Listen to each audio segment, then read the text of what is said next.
You'd have to say, is this the best list of, say, 28 players to pick from in Freo's history, Diggers, going into this one? What you are going to do is guarantee yourselves 2 home finals at Optus Stadium. Win the first one, have a week off, prelim, and then you know you are going to be right there, hopefully, when the whips are cracking. So this isn't the Jake Waterman in front of goal that I think we're all accustomed to. He's far more efficient. So you're blaming Simo for the train wreck, not the list managers?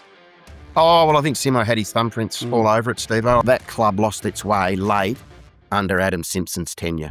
Well, g'day, I'm Mark Stevens and welcome to Zero Hanger HQ for the latest episode of The Outer Wing, brought to you by TABtouch. Real punters play here. We're getting to the business end of the season and the king of business in Perth will join me, Digby Beacham, one of the best journos going around. Let's get on with it. Well, Diggers, good to see you, a North man who no doubt was pretty nervous over there last week. Oh, wowee. Weren't they lucky? Weren't they very, very lucky to get out of jail and leave the state with 4 points? They were clearly only ever going to get 4 points after being touched up by Fremantle down in Bunbury, but they certainly dodged a very, very significant bullet, I would have thought, there on Saturday afternoon at Optus, Steve-O. Well, it's a masterstroke. They took the money in a 1 win, 1 loss, but I think, there's certainly some issues at North, but more positive is Fremantle. We've been singing their praises all year. They've had a break. What have they been up to, the guys? They sneak up to Bali or something? No, they've bounced around the state. There's been some photos of them on social media as to what they're doing, but I don't think there was any antics like back in the day, Steve-O, when you were running around on footy trips and the like. So I think they're pretty dialed in, and so they should be, because they've got a big month upcoming. Yeah, Terry Wallace used to go to Bali in his break just to tan up when he was Dogs coach. Didn't seem to affect him, but you need to switch off. So hopefully they've done that. They need to obviously turn it on again, because there's a lot of expectation. Can they handle it? Yeah, I think they can, Steve-O. We've touched on this sort of subject a fair bit, haven't we, on the outer wing this year? And look, they're a very, very mature side mentally at the moment. Physically, they're getting better, and their list profile would suggest the best is yet to come. But they know what's at stake. They know that they've given themselves an outstanding platform from which to launch in the back half of 2026, and I would be horrified, absolutely horrified, if they squandered it. And as far as injuries and what they've got available, I mean, it looks scary. Probably, you'd have to say, is this the best list of, say, 28 players to pick from in Freo's history, Diggers, going into this one? Well, it's a big call, Steve-O, but they are extremely healthy. I think every player was on the track on Monday. Now they're getting ready for this Thursday night blockbuster against Geelong here at Optus Stadium, but Justin Longmuir has indicated that Sean Darcy will have another game in the waffle, so your man Mason Cox retains his position, but I suspect there could be 3 changes, and this is really encouraging if you're a Fremantle fan. So Serong comes back in, I think Matthew Johnson comes back in, and Brennan Cox comes back in, likely at the expense of O'Meara, O'Driscoll, probably Oscar McDonald. But if you're getting a Serong, and you're getting a Cox, and you're getting a Johnson, who did a really good job on Lachie Neale before he tweaked the hamstring up there at the Gabba against Brisbane, on top of what you're already operating with, they're entitled to be pretty happy with where they're at, I would have thought. Yeah, definitely. And I'm happy that Big Cox is likely to stay in, because I think he's done a good job, and why would you change that? So they've got to... Darcy's going to have to earn his spot, and I think that's good coaching as well, Diggers. But does it get to the stage, don't want to get too far ahead of ourselves here, that Freo start to manage players? Geelong have done it in the past, just rest a few. Some maybe don't travel, give Tracy a rest maybe when they have to go interstate. Yes, I think so, Steve, and they will probably take a leaf out of the Geelong book, the playbook, which has worked so well. You bank the wins early, and then you can assess your list and the health of it and prepare accordingly. So this next month for Fremantle's huge, and we've touched on it, Steve. They get Geelong, they get Gold Coast. I think they're away to GWS, and then they get Sydney. Now, if they're able to tick 3 of the 4 boxes there, they're going to be almost guaranteed, if not already, for a top 2 spot. It doesn't matter if you win a minor premiership or you finish second. What you are going to do is guarantee yourselves 2 home finals at Optus Stadium. Win the first one, have a week off, prelim, and then you know you are going to be right there, hopefully, when the whips are cracking. So I would think this next month will give the Fremantle Match Committee a really good idea of what they're going to do, and the sports science staff post that as we get deeper into July and early August. Is the coach that type of character though? Like just sort of a 1 week at a time, tick him off type of guy. He's not really, doesn't strike me as a funky operator like a Chris Scott who sort of pulls strings and manages players. Yeah, I'm not sure if that's right, Steve. I think Justin he's a really pragmatic man, but I think this Fremantle Football Club at the moment, it would be very, very difficult to mount an argument they haven't done everything right, from chartering flights to ensure that the players get back rather than spend a night away. Their planning for the year's been very good. Even here right now, they could have brought back in Sean Darcy, but they said, no, you can have a fourth game in the Waffle. This is a former Doig medalist, a player who is in their best 23 when up and going, but they're saying, no, well, look, we want to see more from you. We need to see you get back to your best before we consider you for selection.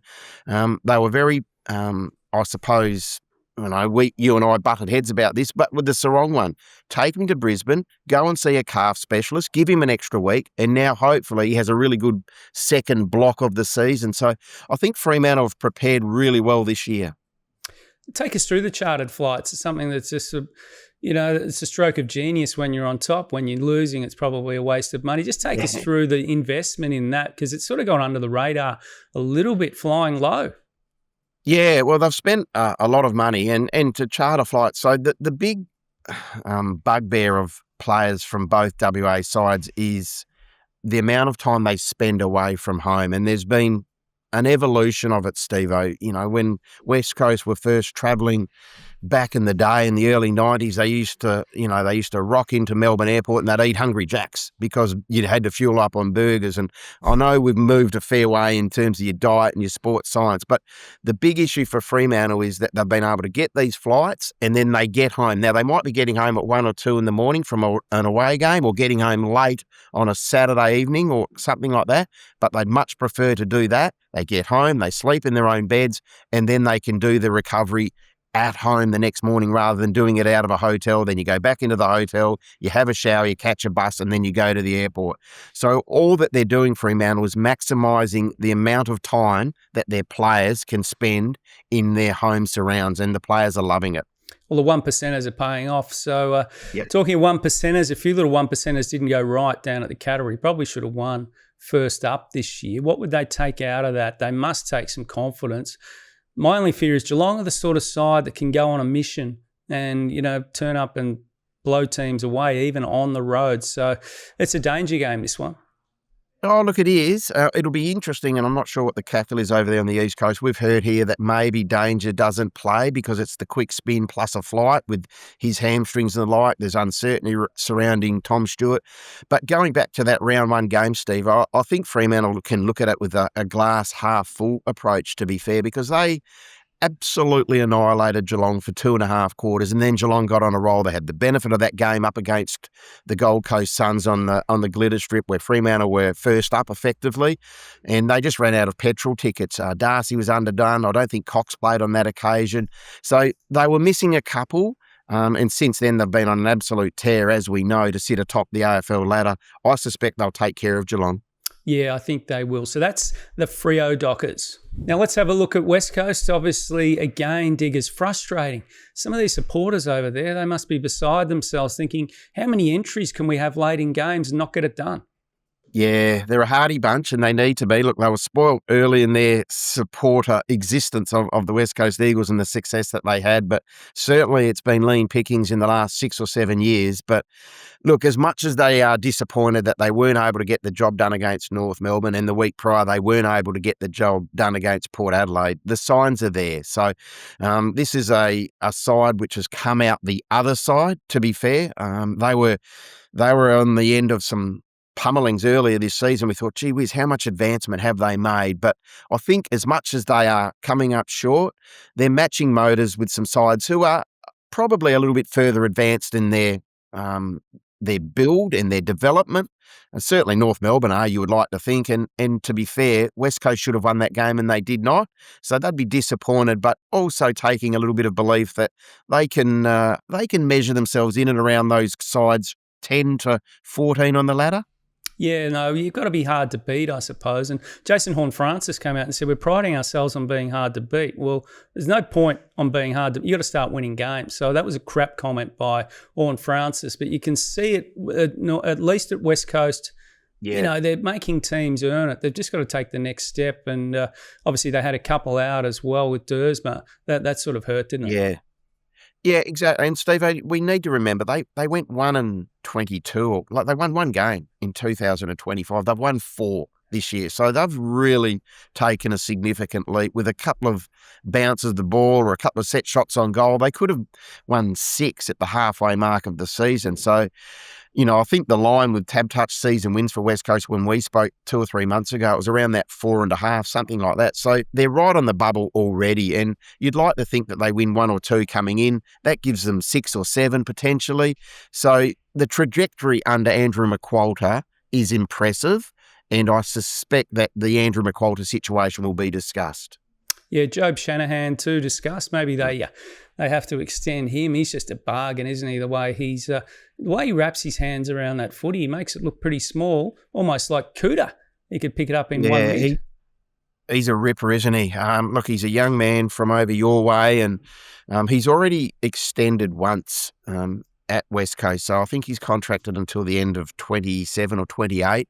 Job, I'd be, if I'm West Coast list management team, I'd be going to his age and say, right, what are you looking? What do you want? Because we want to have this young man at our football club for the next decade. And I would have thought that Job Shanahan is very comfortable here. I know for a fact that he really likes living in Western Australia. He loves the lifestyle here in Perth. And I would have thought it's a pretty easy deal to get done. And I would have thought it's one that if they're not working on it already, they'd be very, very negligent in doing so. You need to find a way to ensure that Job Shanahan stays at your football club long term. And Jake Waterman, we love him. A lot of the things that he does so well. Such a good value player in many ways. But it's going to be a long bye week for him. Just contemplating that poke kick straight into the stick. Yeah, look, it's a really difficult one for Jake because we know he's normally an effective kick on goal. Like he kicked 53-24 or something like that in 24 when he was the All-Australian or an All-Australian. He's had more scoring shots than any other player this season, Steve-O. He's kicked 31-37. No one in the competition has had that many. I think the next closest is Jeremy Cameron. So if you flip that around and say it's 37-31, he'd be sitting second alongside Jeremy in the Coleman medal race.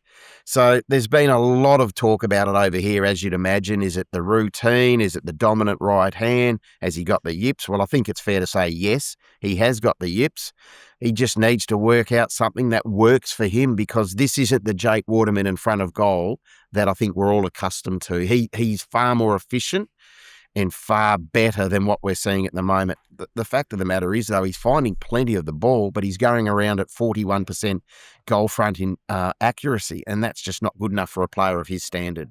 Yeah, he should be leading the Coleman, really. And when you look at the figures and what he's bringing, he's had a better season than King up on the Gold Coast. There's this goals or not much else. Where does he sit, Steve? Can I ask you the question? Where would he sit in the All-Australian pecking order, or is he not in the conversation, Jake Well, he should Waterman? be close, but obviously I don't think he's in the conversation for All-Australian because key forwards are paid to kick goals. Yeah. That's your number one job. And if you're not doing that, then it's just a letdown. So if you get that kicking straight, he would be, no doubt. Yep. But that's your job. You've got one job. He's not doing it at the moment. I would suggest Diggers, should he start a similar position to that? And I think he contemplated just to go around the body for a while. Yeah, well, potentially. We have seen him do that. But, yeah, look, he's a bit of a... One thing with Jake, he's a bit of an old school forward in that he does like to kick, the orthodox shot on goal from range. But maybe you do that, or is it just routine? Does he need to actually settle on a routine which works for him? I'd argue at the moment he's not doing that. And, we talk about all these athletes, you see them, be it in golf or tennis, they've got a routine that works for them. He needs to work on something that is going to be really, really effective for him in the back half of this year to give West Coast a chance to win those 7 or 8 games that we're talking about, Steve-O. Well, that's one to watch. If he fixes his kicking, he's a chance. I'd love to see him again in the All-Australian, there's no doubt, but just needs to straighten that up. So that's the West Coast Eagles. Could a mullet with tightly tapered sides reduce wind resistance, allowing for faster acceleration off the mark? Now that's something to think about. What are you really gambling with? Now, Diggers, what about the news? Now, this is a hot news segment where we talk about headlines. Let's have you spoke about Shanahan's contract. McQualter, contracted till the end of 2027. What's your take on an early extension? Yeah, it's a really good one, Steve. I can see both sides of the argument here. You could mount an argument if you don't want to give Andrew an extension now. You say, well, who's going to pinch him? Is he going to be in the crosshairs of a Carlton or an Essendon or a Tasmania? And the answer probably is no. So people will say, well, what's the rush? Conversely, you look at what he's been able to do and the list that he inherited, it was a train wreck of a list, thanks to Adam Simpson. So they won one game last year and they were a fair way off the pace. But this year they've taken a quantum leap forward. Now, their win-loss record wouldn't say it's a quantum leap forward. I'd argue it is. They've won 4 games this year. They could have won another couple, and they could be in the conversation for that wild card spot. I know there's a lot of coulds in there, but this is a side which is still missing some top-end talent. They're battling injuries. So for them to work their way to 4 wins already at the halfway mark of the season is a huge tick in Andrew McQualter's coaching and what he's trying to implement. So for mine, I think he's now in that space where he's deserving of a contract extension. So I'll just double back there. So you're blaming Simo for the train wreck, not the list managers? Oh, well, I think Simo had his thumbprints all over it, Steve. I do. There were players that were allowed to drift along, their standards slipped, so that's on Adam's watch. So, yeah, I think, look, it's a sum of all parts, but that club lost its way late under Adam Simpson's tenure. Yeah, I can see why you potentially look at it, but yeah, I'm not sure. I mean, I'm in the theory that I think McQualter should wait till this time next year, make a call there. The first-time coach doesn't really deserve the luxury of an extension now. We've seen that go pear-shaped in the past. So I'd say sit and wait, Diggers. I think you're just being a little bit generous on Mini McQualter there, but he is doing a good job, we've got to say. But let's just wait because the backside could fall out of the Eagles yet towards the end of the year. We've seen it in the past. Let's hope they can keep it together. Now, this is the big one, the final segment, Diggers' list. This week, been a lot of talk about Tim English. There's been murmurs about him being slightly unhappy all year, but Tim drives, he drives a hard bargain. He's a perfectionist. He's not always happy with the world. He's a type of guy who's very intense in the way he goes about it. So perhaps some murmurings there of tensions in maybe the way he's being used. But I think he's a fantastic player, Tim English. Also links to, of course, his partner and her contract status. Well, she will stay in Melbourne. So if you're thinking over there, Diggers, that you're a chance to get English back, that's definitely not happening. So we'll move on from English. With the Eagles, take us through from 3 to 1. The 3 targets you would be having a crack at, trade-wise, to fix the club and to perhaps get Mini McQualter an extension. Well, there's some players who spring to mind, Steve-O, and there's 3 things that I think West Coast need. They need key defenders because at the moment we're seeing what happens when Harry Edwards, who's fronting with the concussion panel, is not there. Ruben Jinby's going to be missing long term. Is Tyler Young the answer? I'd argue no. Sandy Brock's had a bit of a look at it. So there's short change down back. So key defenders is something that they need to target. They need midfielders and they need to get in WA talent. So if you are to put all of that together, I would have thought the number 1 target for mine, go and ask the question, Sam Taylor at GWS. He's a WA boy. He's a high-class individual and he's an elite talent. Now, where are GWS going? I know that he's always been very, very happy there with the Giants, but you don't know unless you ask, because what we do see with the WA clubs is if they can attract that WA talent back, it's invariably a tick. Now, we saw it with Fremantle. They were able to get Shea Bolt and Luke Jackson back. Now, Jeremy Sharp was part of that, but, Gold Coast, but he was very good friends with Luke Jackson, so it was quite clever what they were able to do there. West Coast this year, you get Starcevic back, you get Devon Robertson back. Now, they're missing Devon for the rest of the year because of that torn ACL. Starcevic has had a stop-start start to his time as a West Coast Eagle, but we think he's going to be pretty important for them. So I'd ask the question of Sam Taylor, first and foremost. And then the other one here is Chad Warner. Where does Chad Warner go if he, in fact, decides to come home? He would fill that midfield void that West Coast have got at the moment. Taylor's one, Chad Warner's another, and then just go and see how much WA talent is on the table over there. Can you really pick the eyes out of it? You ask the question about Tim English. Tim might say, no, I'm happy in Melbourne. My partner's happy in Melbourne. Her contract status with the netball side that she's going to play for is sound. But ask the question. Now, they might say, like for like, Bailey Williams, we talked about him being extended, but do you keep a Bailey Williams ahead of a Tim English? Probably not. So you need to be ruthless, but you need to be really WA-centric, I would have thought. Well, you could play Williams and English together, really. Yep. It's worked for the Freo, and on a big ground like that, English should dominate. Just, the fast track, he gets up and down so well. Cross-country runner as a kid. I like that. The other guy I love is Sam Collins up on the Gold Coast. If I was a coach, he'd be the first magnet I'd put up. Key defenders are so important, so maybe they have a crack at him as well. They've got obviously room under the cap. And you talk about Warner, that'd be a great 1-2 punch. A couple of 1-2 operators there in Harley, Reid and him. That'd be huge. Well, exactly. And I dare say there's a lot of the Victorian clubs looking at the Victorian boys here in the 2 WA clubs and saying, you know what, where are we at there? Can we get a Dersma back? Can we get a Harley Reid back? Clearly clubs have tried to get Harley back, but I would have thought if you're Fremantle on that, at the moment they've been linked to Lachie Neale, that doesn't look like it's going to happen. But Fremantle, I think they're settled. They're bedded down. They've got this wonderful list build at the moment, and they're ready to go for the next 3 or 4 years and be a contender. If I'm looking from afar and I'm a WA player and I'm over there on the East Coast, be I'm in Adelaide or be it I'm in Sydney or Victoria, I'm looking at West Coast and thinking, I can see something now. I can see that this club, which is a massive club, and anyone who's lived here would appreciate West Coast standing in Western Australia. It is quite immense. And you can say, you know what? I think those dark times are behind them. They're on the right path. I want to be part of their next premiership push.